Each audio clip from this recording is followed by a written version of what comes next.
My country people, fellow South Africans, what do we say unto these things?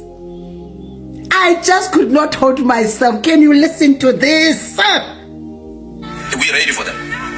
I said when I presented earlier, I knew they had to go to South Africa that we are ready and communicate a message to this drug squad, politicians, the executive, police officers within law enforcement agencies that we're ready for them. I said when I presented earlier, I knew that I've got a target on my back. So for me, maybe you'll forgive me in saying this as a Zulu man.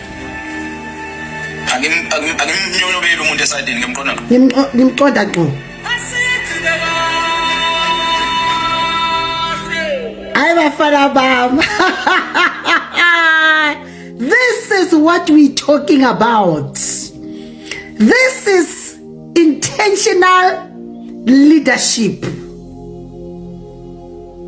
This is what we're talking about when we say son of the soil. He's us, we are him. This is what we're talking about when we say this is what we can call our representative of Human Rights Commission. He finished all of these people.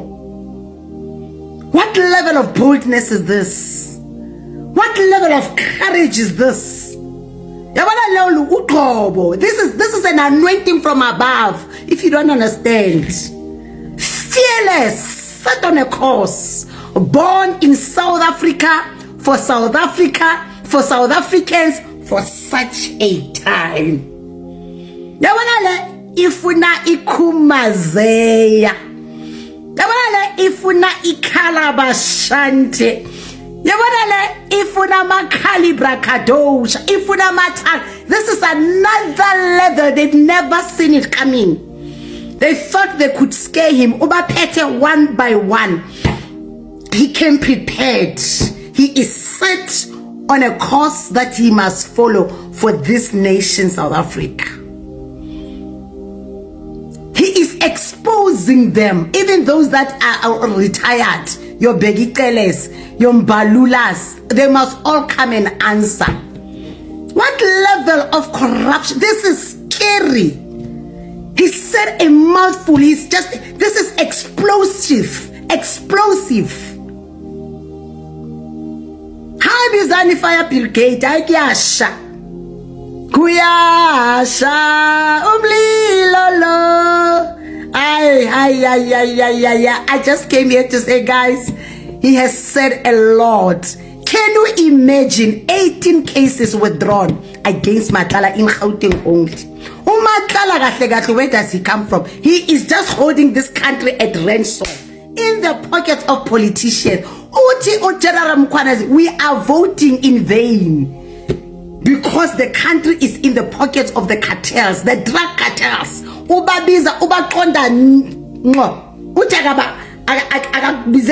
He does not go to the corners, come straight to you. That's the man of the moment. We are so grateful. We are blessed as a nation. And listen, guys, this one requires us to stand. This is our moment to rise up and take back South Africa from the hands of the ANC cartels, the cadres. Can you imagine? The lady from Pretoria, the mother of Mr. Bukhashu, she was crying, begging for the life of his son to be spared, only to find that allegedly Mr. Matlala knows what happened. The guy was never found alive. How many cases? Our beautiful young South African police officers, we don't know, allegedly the same cartels, they know what happened to our kids. Beautiful young South African police officers. That means when you are becoming a police officer in South, working for SAPS, you are signing your death sentence. Can you imagine the rot within the ANC? How pathetic, how disgusting and dirty can these people be? destroying a very nation that has put you in power. You sold us democracy, you sold us a lie. Here, he said, let them come and answer. Ati, I'm here. They thought they would give him that chair. There's a lady running there. I don't know who is she. I don't know who's that agent. Running around arranging chairs. Mkhwanazi is pushing the chairs around. He's pushing it away, taking the one that the spirit says, go for this one. They bring water, he brings his own.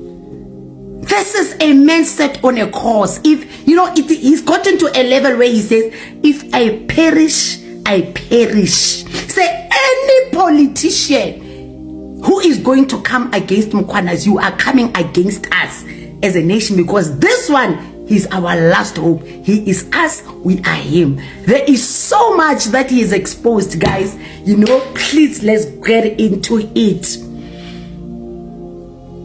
Imagine registering the entire cars that belong to Matlala under the municipality of Ekurhuleni. That's one of the things I picked up.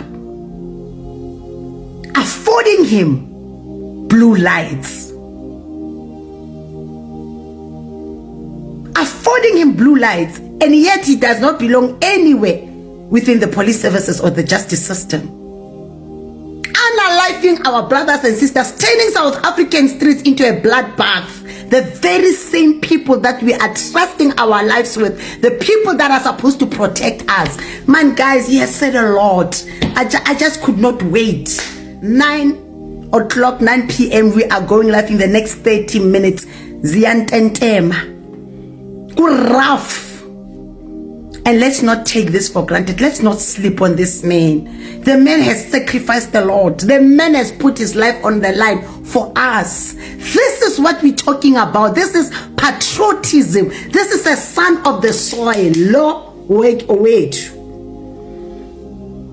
He feels our pain. He's out to protect us. The sovereignty, the safety, the prosperity of this nation means everything to Mkhwanazi. Likewise, some of us, we've laid down everything for South Africa. If we perish, we perish. Let us support him. Oh my goodness. Kuning, there's a lot he revealed. Let's get to discuss all of it on the platform. Let's share our experiences. Let's share how he's touched us. You know, let's engage. What was your experience? What was your observation? What did you take home? Please, let's get together just now, 9 p.m. South African time. Mother of the nation, there is hope for South Africa. I love you, Mzansi. I believe in your future. We love you, General. May God bless and protect you and your loved ones. We appreciate you. Thank you, son of the soil. Our very own Ibrahim Traore, South African treasure, the man of the moment. Mother of the nation. See you now, Mzansi. Shalom, shalom. Kumazela kadesa ale asi kadesha. Aibo, there is hope for us with people like him, with leaders like him. Aye. Submission in a solution-driven tone. Can I? Thank you. Look, if we analyze our situation, it's an extension of a rushed freedom. We've got a constitutional freedom in exchange of our safety and security. All of this, the immigration issue, the unemployment issue, it stems from safety and security. Safety and security is the main problem, and if we come together as all stakeholders of the economy, in that I'm including government representatives, us, the households, and the private sector. If we come together and invest in the security cluster, we compose a security-related skills development programs, we start movements that are apolitical, that are non-political, that are non-profit and non-governmental, that will lobby government to create sustainable policies that focus on security. We need to elect people in our security cluster, like Sister Lebu. You can see that the man is obsessed with the law. Those are the people we want. He is obsessed with the law. Lieutenant Mkhwanazi doesn't want anything that's going against the law, and those are the people that we want leading this country. And why am I saying security is is the issue, because when you say security and safety implementation, you mean that that means secured borders, and that eliminates cheap and illegal labor.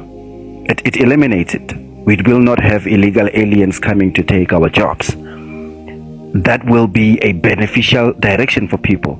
The infection that we have in our country called GBV, and the raping of our women, our children, and some of our young boys, it is something that can be sorted out by security and safety. That is why I'm saying that security and safety is the heart of our problem. We must clean up our security cluster and remove people that have relations to the previous regime. Because if you remember in 1994 when we transitioned, we left some of the people still in charge in our security cluster. And those are the people who were still engrossed with us getting our freedom. They then influenced this situation of an insecure environment to continue, and those are the people that didn't want to actually keep our people safe. Those are the people that decentralized safety. They put safety only in areas that felt they mattered. I mean, you would ask yourself, why is an area X, I don't want to be racial about it, but why is an area X safer than area X, where you can see the total difference? So we need new people in our security cluster that will be obsessed with the law, like General Mkhwanazi is, because I can see that for sure when he sleeps and he's dreaming, he's like section 00 of the police code. You know, the police. We need to change how we do. And how do we do that? We don't need. Yes, Ma'am Lebo. We need, and we don't need to protest. We need to look at how do we change things. We needed to seize the moment at the national dialogue to talk to the president and actually tell him how we want to be led.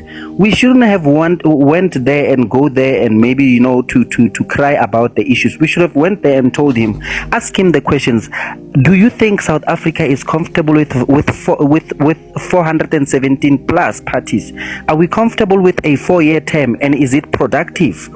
Are we really still up for party politics, or are we ready for an independent candidate? I mean, we can lobby the likes of Mkhwanazi to lead us. What is so wrong about that? Why do we need to give a party majority? If we want him to lead, we are the people. That is what our Freedom Charter says. We, the people, are governing. If we want General Mkhwanazi to lead the country, what is so wrong about that? Because we can see that he is showing us this is a campaign that is non-funded. This is a campaign that is not funded by BLOOD. This is thank you, user 79. No politicians, because we cannot switch now and say, okay, Mam Lebo is opening her political party. She's becoming a politician. She's losing sense from the humanity on the ground. She is losing connection to her younger sister's child who's walking in the streets unsafe, who's going to get mugged probably. You know, we need a revitalization of our security cluster, and that should be non-negotiable. That should be non-negotiable with all the political parties. Whoever says they are coming in power in 2026, we have to demand one thing from them. We don't need jobs. We need to be secured. The rest will follow. Thank you.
Hello, Mama. How are you, my queen? How are you, everybody? How are you, panelists? Mama, there is something that I want to say.